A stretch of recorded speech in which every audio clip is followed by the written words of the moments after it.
मध्य प्रदेश विधानसभा के मानसून सत्र में आज एक बड़ा और ऐतिहासिक फैसला लिया गया। सदन ने सामान्य नागरिक संहिता यानी यूनिफॉर्म सिविल कोड यूसीसी विधेयक को पारित कर दिया है। हालांकि इस बिल पर चर्चा के दौरान सत्ता पक्ष और विपक्ष के बीच जमकर बहस और नारेबाजी हुई। हंगामे के चलते विधानसभा की कार्यवाही को करीब 15 मिनट के लिए स्थगित भी करना पड़ा। विधानसभा में मुख्यमंत्री डॉक्टर मोहन यादव ने इसे मध्य प्रदेश के लिए स्वर्णिम दिन बताया। उन्होंने कहा कि ये कानून किसी धर्म विशेष के लिए नहीं बल्कि प्रदेश के सभी नागरिकों के लिए समान न्याय और समान अधिकार सुनिश्चित करने की दिशा में एक बड़ा कदम है। मुख्यमंत्री ने कहा कि हिंदू हो, मुस्लिम हो, सिख हो या ईसाई, सभी नागरिकों के लिए कानून एक समान होना चाहिए। सीएम ने अपने संबोधन में कहा कि राम से रहीम तक, रविंद्र से रॉबिन तक, अमर से एंथोनी और अकबर तक सभी एक ही संविधान और एक ही कानून के तहत चले। उन्होंने कहा कि भगवान की नजर में सभी समान है, इसलिए इंसानों के बनाए कानून में भी समानता होनी चाहिए। मुख्यमंत्री ने विपक्ष पर निशाना साधते हुए कहा कि तुष्टीकरण की राजनीति ने देश को नुकसान पहुंचाया है। उन्होंने दावा किया कि यूसीसी लागू होने से किसी भी नागरिक के साथ भेदभाव नहीं होगा और सभी को समान अधिकार मिलेंगे। उन्होंने ये भी कहा कि कई मुस्लिम महिलाओं और बड़ी संख्या में मुस्लिम समाज के लोगों ने भी यूसीसी का समर्थन किया है। सदन में चर्चा के दौरान जय श्री राम के नारे भी लगे, जिससे विधानसभा का माहौल काफी गर्मा गया। सत्ता पक्ष और विपक्ष के बीच तीखी बहस देखने को मिली, लेकिन आखिरकार यूसीसी विधेयक ध्वनिमत से पारित हो गया। इस फैसले के साथ मध्य प्रदेश, गोवा, उत्तराखंड और असम के बाद उन राज्यों की सूची में शामिल हो गया है जिन्होंने यूसीसी की दिशा में बड़ा कदम उठाया है। अब सभी की नजर इस बात पर रहेगी कि इस कानून के लागू होने के बाद प्रदेश में क्या बदलाव देखने को मिलेगा और इसका आम लोगों पर क्या असर पड़ेगा।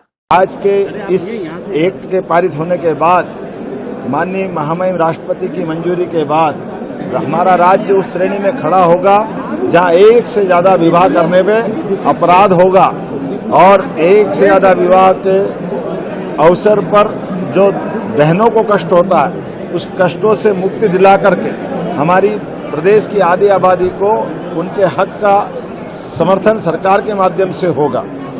एक नहीं, कई सारी सौगात, केवल विवाह नहीं, विवाह के अलावा भी उत्तराधिकार के मामले में जो पुरुष का अधिकार रहेगा वो महिलाओं का अधिकार रहेगा।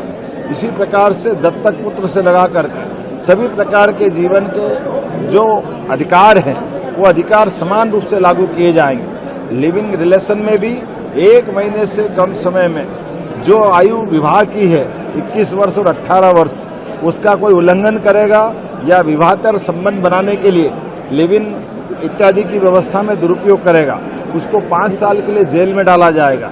हमारी सरकार नैतिक आधार पर भी और वैसे भी पूरे देश के अंदर माननीय मोदी जी के नेतृत्व में जब कई प्रकार के समसामयिक सुधारों का सिलसिला चल रहा है, ऐसे में बड़े राज्यों की आबादी में मध्य प्रदेश आज ठोस कदम उठा करके एक समान नागरिक कानून को पास कराते हुए एक नई ऊंचाइयों तक पहुंचा है। मैं अपनी ओर से आज पूरे प्रदेश को बधाई देना चाहूंगा।